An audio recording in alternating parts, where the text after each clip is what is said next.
Hi friends, welcome to Anusha's vlog Hyderabad. So మా ఇంట్లో దివాళీ పూజ ఎలా జరుపుకుందాం అని షేర్ చేస్తున్నాను మీ అందరికీ ఈ వీడియోలో. సో చూపిస్తాను.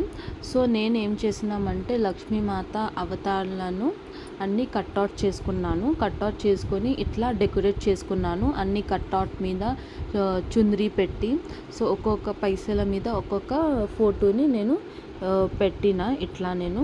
సో మీకు డీటెయిల్లో చూపిస్తాను ఎట్లా డెకరేట్ చేసిన.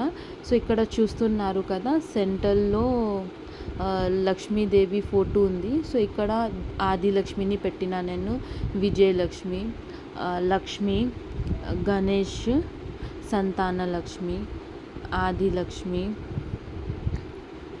ఇది ధైర్యలక్ష్మి, ఇట్లా నేను పెట్టిన. సో ఇక్కడ ఇప్పుడు నేను ఇక్కడ విద్యాలక్ష్మి ఉంది, ఇక్కడ ఆదిలక్ష్మి ఉంది. సో ఇది పెట్టి సెంటర్లో నారాయణ స్వామి, లక్ష్మీమాత అని కట్అవుట్ పెట్టిన. సైడ్లో ఎలిఫెంట్ కట్అవుట్స్ కూడా పెట్టిన. సో ఇది ఒక యంత్రం ఉంది, దాంట్లో మేము కుంకుమార్చన కూడా చేసినాం. ఇక్కడ కార్తీక మాసం అని కృష్ణ భగవాన్కి కూడా డెకరేట్ చేస్తాం మనం. కార్తీక మాసం అంటే కృష్ణ భగవాన్ పూజ చేస్తాం. సో ఇక్కడ ఘరందా మేము పెట్టినాం. ఘరందాలో అన్ని భండోలి చెప్తాం మనం హిందీలో, భండోలి అని. సో ఇది భండోలి, మనం ఇది ఆరెంజ్ భండోలి ఉంది కదా, న్యూ భండోలి. ఇక్కడ లక్ష్మీమాత మూర్తి, గణేష్జీ మూర్తి ఉంది. ఇక్కడ